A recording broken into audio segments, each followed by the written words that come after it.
Hello everyone, welcome to my channel easy to progress. আজ আমি তোমাদের জন্য ওয়েস্ট বেঙ্গল বোর্ডের ক্লাস 6-এর নতুন ভিডিও নিয়ে চলে এসেছি। এই ভিডিওতে অঙ্কগুলি আমি খুবই সহজ সরল পদ্ধতিতে করিয়ে দিয়েছি। আশা করি ভিডিওটি তোমাদের ভালো লাগবে। আজ আমি এই ভিডিওতে বীজগাণিতিক চলরাশির ধারণা চ্যাপ্টারটির কোষে দেখি 5.2 এর 4-এর দাগ থেকে অঙ্কগুলি করে দিয়েছি। এর আগের দিন আমি কোষে দেখি 5.2 এর 1 থেকে 3-এর দাগের অঙ্ক পর্যন্ত অঙ্কগুলি এবং কোষে দেখি 5.1 এর অঙ্কগুলি করে দিয়েছি। কেউ যদি ভিডিওগুলি না দেখে থাকো তাহলে আই বাটনে ক্লিক করো। এছাড়াও আমি আমার ডেসক্রিপশন বক্সে লিঙ্কগুলি দিয়ে দেব। এছাড়াও পরবর্তী সময়ে তোমরা কোন কোন চ্যাপ্টারের ওপরে ভিডিও পেতে চাও তা আমাকে কমেন্টে জানিও। আমি সেই সমস্ত চ্যাপ্টারের ওপরে ভিডিও নিয়ে আসবো তোমাদের জন্য। 4-এর দাগে রয়েছে বাম পক্ষের সাথে ডান পক্ষ বুঝে মেলায়। তো এই দেখো বাম পক্ষ আর ডান পক্ষ রয়েছে। বাম পক্ষতে x plus Y equal to Y plus X, এটার সাথে এই পাশে কোনটা হবে। তো এইরকম মেলাতে আমি এক্ষুনি তোমাদের মিলিয়ে দিতে পারি, কিন্তু তোমরা এটা কিছুই বুঝতে পারবে না। তাই জন্য আগে তোমাদের এই যে এখানে যতগুলো নিয়ম রয়েছে, বিচ্ছেদ নিয়ম, গুণের বিনিময় নিয়ম, বর্গক্ষেত্রের পরিসীমা, যোগের বিনিময় নিয়ম, আয়তক্ষেত্রের পরিসীমা, প্রত্যেকটা নিয়মের সঙ্গে আগে আমরা ভালোভাবে পরিচিত হব। তো চলো প্রথমে জেনে নেওয়া যাক বিচ্ছেদ নিয়মটা কী।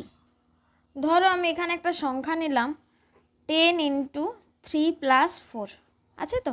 এই 10 ইন্টু 3 প্লাস 4 এটা এরকম ব্র্যাকেটের মধ্যে আছে, তাহলে এটাকে আমাদের ভেঙে লিখতে হবে। তাহলে 10 গুণিত 3, একবার কি এটা 10-এর সাথে 3 আছে গুণ, আর মাঝখানে দেখো প্লাস চিহ্ন বলে প্লাস চিহ্ন দিব, দিয়ে লিখবো 10 গুণিত 4। তাহলে এভাবে হয়ে যাচ্ছে। তাহলে এই পাশে দেখো, তাহলে গুণ করলে আমাদের কত আসে, 10 3-এ 30 প্লাস 10 4-এ হয়ে যায় 40, ইকুয়াল টু মিলে গেল কত হয়ে গেল 70। তাহলে এই পাশে আমাদের এমনিতে আমরা কি জানি যে ব্র্যাকেটের কাজটা আগে করতে হয়।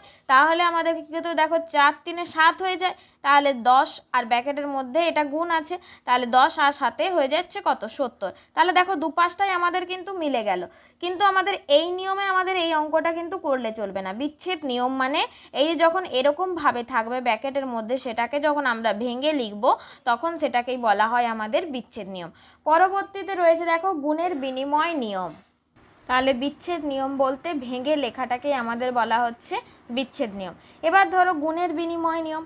ধরে নাও এখানে দুটো সংখ্যা আছে, 3 গুণিত 2 সমান আমরা কত জানি, দেখো 6 হয়। একইভাবে 3 আগে 2 পরে না লিখে যদি আমি লিখি 2 আগে 3 পরে, 2 আগে 3 পরে লিখলেও কিন্তু দেখো গুণ করে 6ই পাই। তাই জন্য এটাকে আমরা দেখো দুটোর গুণফলই 6 পাই, তাই জন্য আমরা এইটা সমান সমান এইটা লিখতে পারি।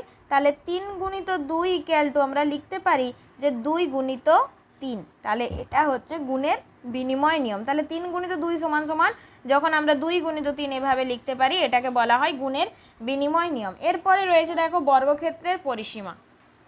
এরপর দেখো এটা হচ্ছে বর্গক্ষেত্রের পরিসীমা। যদিও এটা সমান আকারে বর্গক্ষেত্র হয়নি, তবু মোটামুটি বোঝা যাচ্ছে যেন এটা একটা বর্গক্ষেত্র। বর্গক্ষেত্রের পরিসীমা মানে কি, যে চতুর্ভুজে 4টি বাহু সমান আমরা তাকে বলি বর্গক্ষেত্র। তো এই চতুর্ভুজটা দেখো 4টে বাহু একই রকম, তাহলে চতুর্ভুজের যদি আমরা নাম দিই, তাহলে এই বাহুটা যদি এ হয় তাহলে সবকটা বাহু এ হবে, তাহলে এটাও এ হবে, এটাও এ, আবার এটাও এ হবে।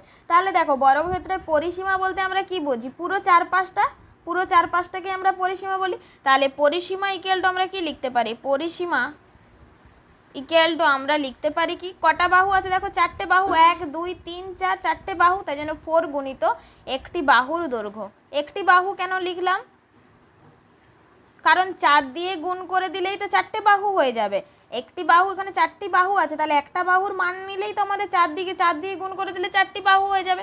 তাহলে এইখানে দেখো 4 তো 4 লিখলাম, আর একটা বাহুর দৈর্ঘ্য কত এ আছে, তাই জন্য এখানে উত্তর হলো এ। তাহলে বর্গক্ষেত্রের পরিসীমা হয়ে গেল কত 4a। এরপরে দেখো এখানে রয়েছে যোগের বিনিময় নিয়ম। ধরে নাও আমি এখানে নিচ্ছি 3 প্লাস 2, 3 প্লাস 2 ইকুয়াল টু কত হয় আমরা জানি, 5 হয় জানি। একইভাবে যদি আমরা লিখি 2 প্লাস 3 মানে উল্টে যদি লিখি, তাহলে সেটারও তো যোগফল 5 হয়। তো এখানে আমি যদি লিখি 3 প্লাস 2 ইকুয়াল টু আমরা কত জানি, 5 জানি। একইভাবে এই 2টাকে যদি আগে লিখে 3টাকে যদি পরে লিখে দিই, তাহলে 2 প্লাস 3 মানে বিনিময় করে দিলে, উল্টে দিলে, ঠিক আছে, উল্টে দিলেও তো সেই 5 হয়। তাহলে আমরা এটা তো লিখতেই পারি 3 প্লাস 2 ইকুয়াল টু 2+3, কারণ দুজনেরই যোগফল সমান। যখন গুণ হয়েছিল দেখো তখন গুণ করে লিখেছিলাম, আর যোগ বলতে মাঝখানে শুধু যোগ চিহ্ন থাকবে, গুণের সময় মাঝখানে গুণ চিহ্ন থাকবে, যোগের সময় যোগ চিহ্ন থাকবে। আর বিচ্ছেদ নিয়ম যেটা, সেটা হচ্ছে কি দুটোকে ভেঙে লেখা, ঠিক আছে, দুটোকে আলাদা আলাদা করে ভেঙে লেখাটা হয়ে যাচ্ছে বিচ্ছেদ নিয়ম। আর বর্গক্ষেত্রের পরিসীমা মানে 4 ইন্টু একটি বাহুর দৈর্ঘ্য সমান সমান যেটা হয় 4a। এরপরে যেটা লাস্টে রয়েছে আয়তক্ষেত্রের পরিসীমা। আয়তক্ষেত্রের পরিসীমাটা কিভাবে বার করব দেখো, তাহলে দেখো আমি এখানে লিখে নিয়েছি আয়তক্ষেত্রের পরিসীমা। তো এই যে আয়তক্ষেত্রের পরিসীমাটা বার করানোর জন্য ধরো আমি এটাকে লিখছি এ বাহু, তাহলে এইটা যদি এ বাহু হয় এইটার সাথে সমান্তরাল এটা, তাই জন্য এই বাহুটার নামটাকেও আমাদের লিখতে হবে কি এ বাহু। এরপর দেখো এই বাহুটার সাথে এই বাহুটা সমান, তাই জন্য এই দুটো বাহুর নাম আমি দিয়ে দিচ্ছি বি বাহু, ঠিক আছে। তাহলে এর পরিসীমা সমান আমরা কি লিখতে পারি দেখো, দুটো বাহুর এই পরিসীমা মানে কি চারটা, পুরো চার দিকটা যোগফল হচ্ছে পরিসীমা। তাহলে এবার দেখো, তাহলে এখানে লিখবো কি পরিসীমা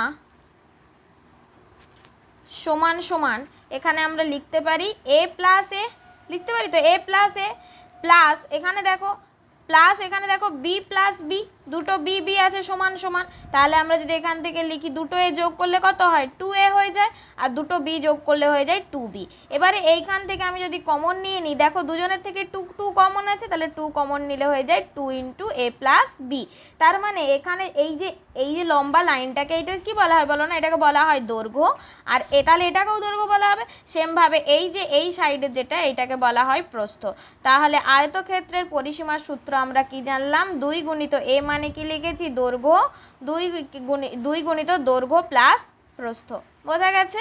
তাহলে দেখো এখান থেকে আমরা কিন্তু 5টা নিয়মই বার করে নিয়েছি। বিচ্ছেদ আমি আরেকবার তোমাদের মনে করার জন্য বলে দিচ্ছি, দেখো বিচ্ছেদ নিয়ম মানে ভেঙে লেখা। গুণের নিয়ম যেটা, সেটা গুণের নিয়ম কি করছে, গুণ করে করে উল্টে উল্টে গুণ করে দেখালে গুণের নিয়ম। বর্গক্ষেত্রের পরিসীমা মানে কি 4 ইন্টু এ।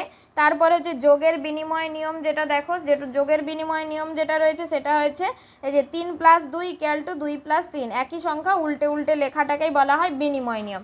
এরপরে চলে যাব যেটা, সেটা হচ্ছে আয়তক্ষেত্রের পরিসীমা। আয়তক্ষেত্রের পরিসীমার সূত্র তাহলে কি হলো, 2 গুণিত দৈর্ঘ্য প্লাস প্রস্থ, অথবা 2 ইন্টু এ প্লাস বি। এরপরে দেখো তাহলে সহজেই করতে পারবো, এখানে দেখো x + y = y + x, মানে যোগ করা আছে উল্টে যাচ্ছে সেম রয়েছে। তাহলে এটা কোথায় পেয়েছিলাম, এই যে বিনিময় নিয়ম এখানে লিখেছিলাম, দেখো 3 + 2 = 2 + 3। তাহলে এটাতে যোগের বিনিময় নিয়ম, তাহলে এটাকে যদি আমি 1 দিয়ে লিখি, তাহলে এই যোগের বিনিময় নিয়ম কোথায় আছে, এখানে আছে, তাহলে এটা হলো 1। এরপরে দেখো 4 গুণিত এ মানে বর্গক্ষেত্রের একটি বাহুর দৈর্ঘ্য এ একক, তাহলে 4a মানে কি বর্গক্ষেত্রের বাহুর দৈর্ঘ্য। আমরা বর্গক্ষেত্রে এই যে নিয়মটা লেখার সময় কি পড়েছিলাম, পরিসীমা = 4 গুণিত একটি বাহুর দৈর্ঘ্য, তাহলে এটা হচ্ছে বর্গক্ষেত্রের পরিসীমা। এটা যদি আমি 2 লিখি, তাহলে এটাকে আমরা এখানে 2 লিখব। এরপরে দেখো 3 নম্বরে রয়েছে x গুণিত y = y গুণিত x। গুণের বিনিময়ের সময় কি পেয়েছিলাম দেখো, 3 গুণিত 2, এখানে এক্সটাকে যদি আমি 3 লিখি আর ওয়াইটাকে যদি 2 লিখি, তাহলে এখানে 2টা হচ্ছে কার মান, y এর মান, আর হচ্ছে 3-এর মান কি হচ্ছে x, 3-এর মানটা হয়ে যাচ্ছে x। তাহলে x গুণিত y = y গুণিত x, এটা কার মান হয়ে গেল, তাহলে গুণের বিনিময় নিয়ম, তাহলে এটাকে 3 লিখলাম আর এটাকেও 3 লিখলাম। এরপরে দেখো 2 গুণিত a প্লাস বি, এই যে এখানে আমি করেছিলাম আয়তক্ষেত্রের পরিসীমাটার সময়, দেখো এখানে লিখেছি 2 গুণিত a প্লাস বি, এটা কার পরিসীমা বার করেছিলাম, আয়তক্ষেত্রের পরিসীমা। তাহলে এইখানটাতে আসবে দেখো 2 গুণিত a প্লাস বি, এটা হচ্ছে 4 নাম্বার যদি দিই, তাহলে এইখানে আয়তক্ষেত্রের পরিসীমা এটাও 4 নাম্বার। এরপরে দেখো p গুণিত m প্লাস n, p গুণিত m প্লাস n = পিটাকে দেখো ভেঙে লিখেছে p গুণিত m প্লাস p গুণিত n, তাহলে এটা কার নিয়ম, এটা হচ্ছে বিচ্ছেদ নিয়ম। তাহলে এটা হয়ে যাবে 5 নাম্বার নিয়ম। বোঝা গেছে? এরপরে দেখো এখানে 5 নাম্বার দাগে রয়েছে গল্প পড়ি ও ফাঁকা ঘর ভর্তি করি। মুক্তির এখন বয়স x বছর, 4 বছর পরে মুক্তির বয়স হবে ড্যাশ বছর। তাহলে 4 বছর পরে বয়স তো বাড়বে। ধরো তোমাদের বয়স যদি এখন 11 বছর হয়, 4 বছর পরে তো আর 11 থাকবে না, 4 বছর পরে তোমাদের বয়সটা বেড়ে যাবে। ধরো এখানে 11-র সাথে তুমি যদি 4 বছর যোগ করে দাও, তখন তোমাদের বয়স কত হয়ে যাবে, 15 বছর হয়ে যাবে। কিন্তু এখানে এই যে x এর মান, x সমান তোমাদের বলেনি 11, তাই জন্য আমরা এখানে x এর জায়গাতে 11 লিখতে পারবো না। আমি তোমাদের বোঝার সুবিধার্থে একটা উদাহরণ দিলাম। তো এখানে যা বয়স থাকবে সেই বয়সের সাথে 4 বছর বয়সটা যোগ হয়ে যাবে, ঠিক যেমন 11 + 4 হয়ে যাবে। তাহলে এখানে আমি লিখছি যে এখন যদি বয়স x বছর হয়, 4 বছর পরে হয়ে যাবে x + 4 বছর। ঠিক একইভাবে দেখো পরেরটা রয়েছে ফিরোজের এখন বয়স y বছর, 7 বছর আগে ফিরোজের বয়স ছিল ড্যাশ বছর। ধরো তোমাদের এখন বয়স 11 বছর, 7 বছর আগেই কি তোমাদের বয়স 11 ছিল? তাহলে কিন্তু কি কেউ ছোট থেকে বড় মানে হতোই না। তাহলে এখন যেটা রয়েছে, এখন যা বয়স থাকবে, তাহলে 7 বছর আগে কি হবে, বয়সটা কমে যাবে। যেহেতু 7 বছর আগে বয়সটা কম ছিল, তার মানে এখনের বয়স ধরে নাও তোমাদের ওয়াই, আর ওয়াই থেকে আগে যেহেতু 7 বছর আগে ছিল, সেই জন্য 7 বছরটা কমে যাচ্ছে। আর কমে গেলে আমরা কি করতে জানি, বিয়োগ করতে জানি, তাই জন্য আমরা লিখবো ওয়াই মাইনাস 7।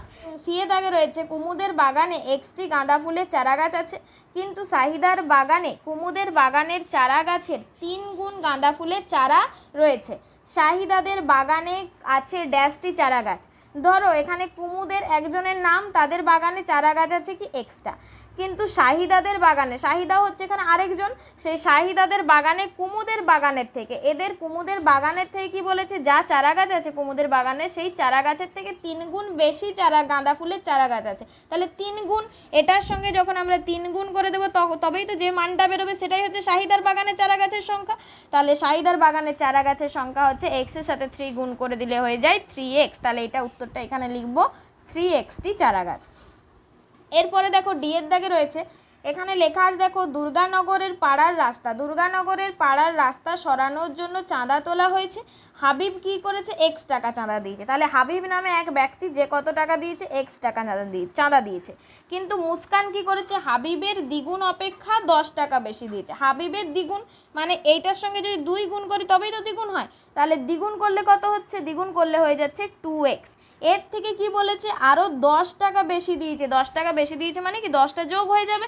তাহলে 2x এর সাথে যখন 10 যোগ করে দেব, তখন যে চাঁদার পরিমাণটা হয় সেই চাঁদার পরিমাণটা কে দিয়েছে, মুস্কান দিয়েছে। ঠিক আছে, তাহলে মুস্কান দিয়েছে এখানে 2x প্লাস 10। মুস্কানের টাকার পরিমাণ 2x প্লাস 10 টাকা। এরপরে দেখো এখানে ইয়ের দাগে রয়েছে ডেভিডের উচ্চতা আমিনুরের থেকে 3 সেন্টিমিটার কম। আমিনুরের উচ্চতা 1 সেন্টিমিটার হলে ডেভিডের উচ্চতা কত, ড্যাশ দিয়েছে। তাহলে ধরে নাও ডেভিডের উচ্চতা বলেছে কি আমিনুর থেকে 3 সেন্টিমিটার কম। এরপরে বলেছে আমিনুরের উচ্চতা কত, 1 সেন্টিমিটার। তাহলে আমিনুরের যে উচ্চতাটা সেটা ধরা হয়েছে x। এরপর বলেছে কি ডেভিডের উচ্চতা আমিনুরের থেকে 3 সেন্টিমিটার কম, মানে এই x এর থেকে 3 সেন্টিমিটার কম হয়ে যাবে।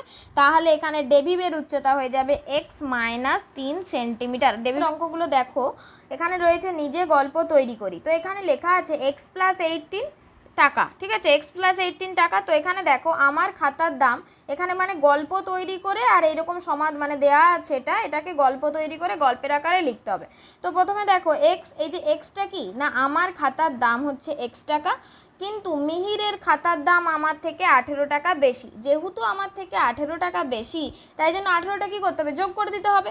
তাই মিহিরের খাতার দাম হয়ে যাবে x প্লাস 18 টাকা। সেই জন্য মিহিরের খাতার দামটা কত হয়েছে, x এর সাথে 18 টাকা যুক্ত হয়েছে। একইভাবে দেখো বিয়ের দাগে রয়েছে y মাইনাস 21 সেন্টিমিটার। তোমাদের বোঝার সুবিধার্থে এই অঙ্কগুলি আমি তোমাদের খাতায় করে দেখাচ্ছি, দেখো অঙ্কগুলি। এরপরে দেখো এখানে আমি বিয়ের দাগে লিখেছি y মাইনাস 21 সেন্টিমিটার। এটা কোশ্চেনটা ছিল, এটাকে গল্পের আকারে লিখলে কীরকম হয়েছে দেখো, আমি লিখেছি রামের উচ্চতা y সেন্টিমিটার। ওয়াইটা কি, রামের উচ্চতা। শ্যামের উচ্চতা রামের থেকে 21 সেন্টিমিটার কম, তাহলে শ্যামের উচ্চতা হবে y মাইনাস 21। তাহলে রামের থেকে যদি 21 সেন্টিমিটার কম হয় তাহলে কীরকম লিখবো, রামের উচ্চতা ছিল কত, রামের উচ্চতা ছিল y, তাহলে y এর থেকে 21 কম হবে, তাহলে y মাইনাস 21 সেন্টিমিটার। পরেরটা দেখো এখানে সি এরটা লিখেছি 5x বছর। এই যে 5x বছর, এই 5xটা লিখেছি, দেখো আমার বয়স x বছর, ধরে নিচ্ছি আমার বয়স x বছর। আমার দাদু আমার থেকে 5 গুণ বড়, তাহলে আমার দাদু কি লিখেছি 5 গুণ, যেহেতু আমার থেকে বড়, তাহলে আমার দাদুর বয়স কত হবে না, আমার থেকে 5 গুণ বড়, তাহলে 5 গুণিত x, আমার বয়সটার সাথে 5 দিয়ে গুণ করে দিয়েছি, তাহলে উত্তর হয়ে গেছে 5x বছর। অতএব দাদুর বয়স হয়ে গেছে 5x বছর। এরপরে দেখো এখানে ডি এর দাগে ছিল p/40। p/40 মানে এখানে দেখো আমি লিখেছি মায়ের কাছে পিটি চকলেট ছিল। মায়ের কাছে কি কতগুলি চকলেট ছিল, ধরে নিয়েছি যে চকলেটটা ছিল সেই চকলেটটার সংখ্যা হচ্ছে পিটি। মা ওই চকলেটগুলিকে 4 জনের মধ্যে ভাগ করে দিলেন, তাহলে প্রত্যেকে কতগুলো করে চকলেট পেলো, তাহলে 4 জনকে দিয়ে দিয়েছিল, ওই জন্য এই চকলেটটাকেই 4 দিয়ে ভাগ হয়ে গেছে, তাহলে প্রত্যেকে চকলেট পেয়েছে p/40 করে। এরপরে দেখো ইয়ের দাগে রয়েছে 2x plus 3 metre. 2x plus 3 মিটারটা এখানে আমি কি লিখবো, প্রিয়ার কাছে একটি ফিতা আছে যার দৈর্ঘ্য x মিটার। তাহলে প্রিয়া বলে একজন মেয়ে, যার কাছে কি x মিটারে একটা ফিতা রয়েছে। রিয়া হচ্ছে তার বান্ধবী। রিয়ার কাছে যে ফিতাটি রয়েছে সেটি প্রিয়ার কাছে থাকা ফিতার 2 গুণের থেকেও 3 মিটার বেশি। তাহলে রিয়ার কাছে যে ফিতাটা রয়েছে সেটা প্রিয়ার কাছে থাকা, প্রিয়ার কাছে কত আছে, প্রিয়ার কাছে আছে x। এবার বলেছে রিয়ার কাছে যে ফিতাটা আছে সেটা প্রিয়ার কাছে থাকা ফিতার 2 গুণ, এটা 2 গুণ মানে 2x। এই 2 গুণের থেকেও কি বলেছে, থেকেও 3 মিটার বেশি, মানে কি 2x প্লাস 3 হয়ে গেছে। তাহলে রিয়ার কাছে ফিতা আছে 2x প্লাস 3 মিটার। বোঝা গেছে? এর পরের অঙ্কটা দেখায়। এরপরে দেখো এফের দাগের অঙ্কটা আমি এখানে লিখে নিয়েছি।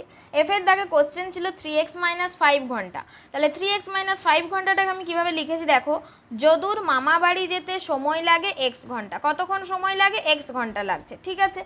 মধুর মামা বাড়ি যেতে যদুর 3 গুণের থেকে 5 ঘন্টা কম সময় লাগে। তাহলে যদুর মামা বাড়ি যেতে x ঘন্টা সময় লাগে।